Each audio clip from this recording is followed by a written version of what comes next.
Muy buenas con todos, mi nombre es Daniel Chirinos y yo voy a dar inicio a la experimentación del laboratorio 2. Aquí tenemos los materiales que hemos usado durante el experimento y luego aquí tenemos los datos que hemos usado, que son las corrientes, las distancias y los diámetros de la bobina. Luego aquí hemos sacado este campo magnético del ambiente, cuál será un dato que nosotros vamos a usar más adelante. Aquí también tenemos el campo magnético del ambiente y ahora sí pasaremos aquí a hablar acerca de la parte experimental 1, el cual aquí tenemos los siguientes objetivos y ahora hablaremos acerca del procedimiento del experimento 1.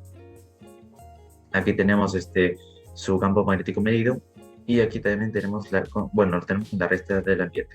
Aquí tenemos el dato que es este valor de campo magnético real. Y aquí tenemos su porcentaje de error y el número de espín. Aquí tenemos también la corriente 2, el cual también hacemos el mismo procedimiento. Aquí tenemos su campo magnético y aquí tenemos su valor real o experimental, porcentaje de error y también el número de espiras. También aquí tenemos la tercera corriente, el cual aquí tenemos su campo magnético y también aquí tenemos su campo magnético real o experimental, su porcentaje de error y el número de espiras. Ahora pasemos a la parte de experimental 1.2, el cual es acerca de las bobinas en serie. Aquí tenemos su campo magnético medido y aquí tenemos un video demostrativo de cómo lo sacamos. El cual aquí tenemos el medidor de campo magnético, el cual se encuentra a 3 centímetros de la bobina 1 y después a unos 5 centímetros de la bobina 2. Aquí también tenemos su campo magnético real o experimental, su porcentaje de error y también su número de vueltas. Hola de nuevo.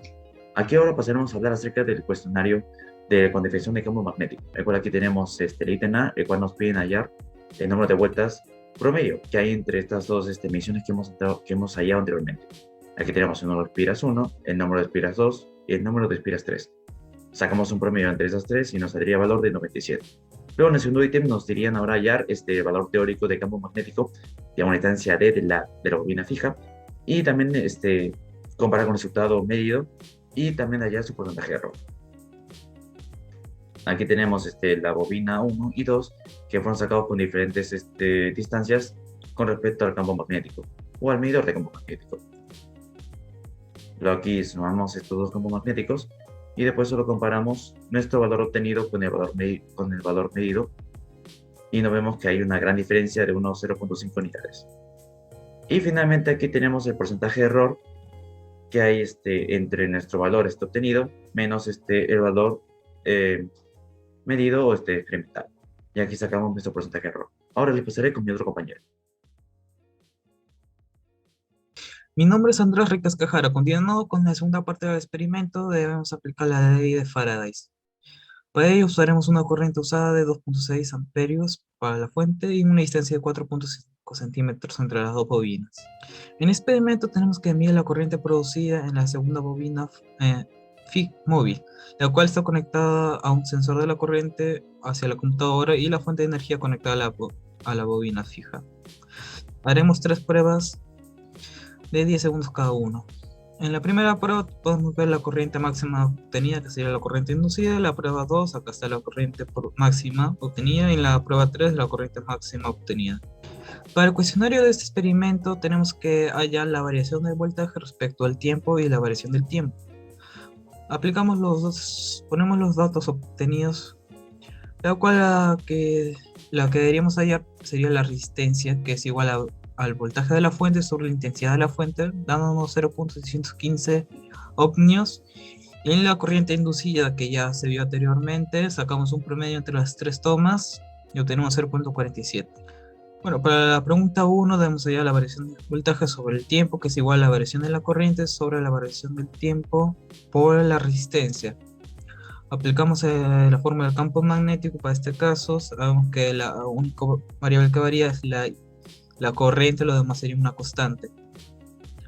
Aplicamos la fórmula y quedaría que la intensidad de la corriente inducida por la resistencia va a ser igual a la número de vueltas por el área por la constante por la diferencia de intensidad sobre la diferencia del tiempo, ya que habíamos dicho que lo único que varía acá sería la corriente. Aplicamos la fórmula y obtenemos que el valor de la diferencia de la corriente sobre el tiempo es de a 46.329.24. Ya obteniste el valor, podemos hallar la diferencia de voltaje respecto al tiempo, reemplazamos, multiplicamos por la resistencia, obtenemos este valor de 28.492.48. Ahora para la variación del tiempo, sabemos que esta es la corriente inducida por la resistencia, por el número de vueltas, por el área, por la constante, por la diferencia de la corriente respecto al tiempo. Para la diferencia de la corriente respecto al tiempo es igual a la variación de la corriente sobre el tiempo. Tenemos la variación de la corriente, despejamos todo esto para obtener la variación del tiempo, reemplazamos y obtenemos que el valor es de 5.61 por 10 a la menos 5. La variación del tiempo. Mi nombre es César Ponce Jacinto y pasamos a la segunda parte donde vamos a ver los experimentos adicionales. Para la parte de experimentos adicionales nos piden girar un imán cerca de una bobina y hallar su velocidad angular. Para eso debemos tomar en cuenta solamente una pequeña parte de la gráfica, la cual nos va a importar, que es donde la I inducida es máxima, ya que esta velocidad angular va a ir variando en el tiempo, pero la que vamos a calcular ahora es la velocidad angular máxima, en ese punto máximo. Para esto tenemos los siguientes datos.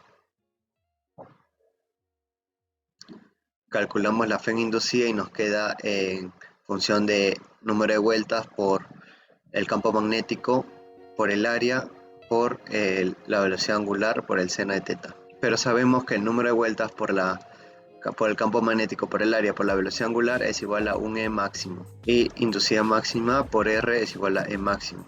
Aquí tenemos de la gráfica el I máximo, que es de 0.1649. Y nos faltaría hallar la resistencia. La resistencia lo hallamos a través de la fuente de energía, que tenemos el valor de la inducción y el voltaje. Hallamos E máximo y nos quedaría reemplazar para poder hallar la velocidad angular. Y ese es nuestro resultado final. Velocidad angular es igual a 33,596 radianes por segundo. Muy buenas tardes, mi nombre es John Antonio García. Ahora pasaremos a responder la pregunta número 2 del cuestionario específico. Acá tenemos la imagen de la bobina y el imán a una distancia. Acá tenemos también la figura de la bobina y el imán a una distancia R que definimos como el punto inicial. Y el punto final donde el imán se encuentra al centro de la bobina y la distancia que es 0. Tenemos los datos del campo magnético de la bobina con el imán, campo magnético del ambiente, área de la bobina, voltaje de la fuente de energía, intensidad de la fuente de energía, distancia inicial de la bobina al imán, la corriente máxima que soporta la bobina. Ahora pasamos a la solución. Para ello nos pide hallar la velocidad máxima y para ello utilizamos la fórmula de la inducción electromagnética, donde la Fm inducida es igual al flujo, variación del flujo entre la variación del tiempo, que es igual también a la área por la variación del campo magnético entre variación del tiempo, que el cual multiplicamos la variación de la distancia y dividimos entre la variación de la distancia para que podamos hallar la velocidad, porque la variación de la distancia entre la variación del tiempo nos da la velocidad, el cual el Fm inducida también puede ser expresado por la intensidad inducida por la resistencia. Ahora pasamos a hallar R, que es la resistencia, el cual es la intensidad es igual al voltaje entre la resistencia, donde R nos sale 0,615 ohmios. Ahora pasamos a hallar la velocidad máxima, con la fórmula que hace un momento lo hemos explicado. Y desarrollando nos sale que la velocidad máxima es 298,928 metros por segundo. La primera pregunta es, ¿qué fuentes de error experimental hubo durante los experimentos? En la primera parte del video, al momento de medir el diámetro externo como interno, utilizamos una regla analógica. Esta no necesariamente nos dio un valor exacto, ya que debía ser muy precisa y ponerla muy en el medio para hallar el diámetro real. Otro error que pudimos notar es que para medir el campo magnético utilizamos un instrumento, el cual manipulamos nosotros, por lo que la posición no era totalmente fija, siempre hay un poco de movimiento en la muñeca de la mano y esto puede generar un margen de error. En la segunda parte del experimento, en el momento de encender y apagar, en nuestras tomas hubo algunos errores en las gráficas, en las que al momento de apagar la fuente, la gráfica hacía un pico hacia abajo, pero a la vez hacia arriba. La segunda pregunta dice, si pudieras regresar al laboratorio, ¿qué harías de manera distinta? Pienso que si volveríamos al laboratorio, al ya tener conocimiento de lo que exactamente debemos hacer, podríamos tomar las medidas con mayor exactitud y precisión. Usar un instrumento digital para medir el diámetro de la bobina, mejorar el pulso y estar más quieto al momento de tomar el campo magnético con el sensor. Intentar más de 3 veces el experimento de encendido y apagado hasta que nos salga una gráfica realmente bien hecha, ¿no? Y la última pregunta dice, ¿qué otras observaciones añadirías? Considero que a pesar de haber obtenido los resultados esperados, no son totalmente exactos, y pienso que para lograr una mayor exactitud debíamos haber sido más minuciosos y hacer las cosas con calma, ya que el tiempo era muy corto y teníamos que hacer las cosas apresuradamente. Ahora pasamos a las conclusiones. Nosotros, tras haber realizado la actividad experimental, tomamos datos y medidas físicas como son campo magnético, corriente, como la corriente, el cual nos permitió realizar y determinar experimentos del campo magnético e inducción electromagnética. Para ello nos apoyamos de materiales distintos que encontramos en el laboratorio, como son 2 bobinas de Helmholtz, una fuente DC, un sensor campo magnético, un sensor de corriente, una computadora con una interfaz LabQuest, un imán y diversos cables. En el experimento realizamos mediciones como son del campo magnético producidos por las bobinas de Helmholtz, como también el campo magnético del ambiente, porque el campo magnético del ambiente varía y no serían el real. En el caso de las bobinas realizamos 23 mediciones distintas que nos permitieron calcular el campo magnético, y a partir de estas mediciones podíamos calcular el número de vueltas de la bobina. También determinar el campo magnético a la distancia de la bobina, también como la pendiente del voltaje versus el tiempo, utilizando la ley de Faraday. Asimismo, también calculamos la FEM inducida, y para ello utilizamos 3 métodos diferentes, en el cual nos arrojaron resultados que son similares, son iguales. También realizamos diversas observaciones de nuestra experiencia en el laboratorio, y con respecto a los cuestionarios específicos, nosotros logramos calcular la velocidad angular cuando gira el imán y la velocidad máxima del acercamiento y alejamiento de este, que es el imán, sin que logre dañar a las bobinas. Muchas gracias por la atención. Esto sería todo de nuestro experimento.